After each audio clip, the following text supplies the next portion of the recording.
আল্লাহ সান্ত্বনা দিতেছেন, কাসসামতুল কিয়ামাতা কিসমাইন, কিয়ামতকে দুই ভাগে ভাগ করছি। আমি জানি আপনি একাই চিৎকার দিবেন কিয়ামতের মাঠে, উম্মতি উম্মতি বইলা, আর কেউ উম্মতকে স্মরণ করবে না। নবীরা তো মাকেও স্মরণ করবে না, বোনকেও স্মরণ করবে না, সবাই নাফসি নাফসি বলবে। আপনি উম্মতি বইলা চিৎকার দিবেন। বিদায় কিয়ামত আপনার আর আমার মাঝে ভাগ, আর কারো মাঝে না। সালতো তা সাফি তো সাফা, ওই দিন আপনি চাইতে থাকবেন, আমি দিতে থাকবো। আপনি সুপারিশ করবেন, আমি মঞ্জুর করতে থাকবো। লা ইউখজিকা ফি উম্মতি, আপনার উম্মতের ব্যাপারে আপনাকে আমি লজ্জিত করব না। কোরআন আসছে আল্লাহর রাসূলের কাছে, অদ্দুহা ওয়াল লাইলি ইযা সাজা মা ওয়াদ্দাআকা রাব্বুকা ওয়া মা ক্বালা।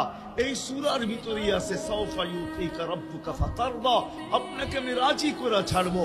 কোরআন যখন নাজিল হইতেন তো কি অবস্থা হইতো উলামারা জানে।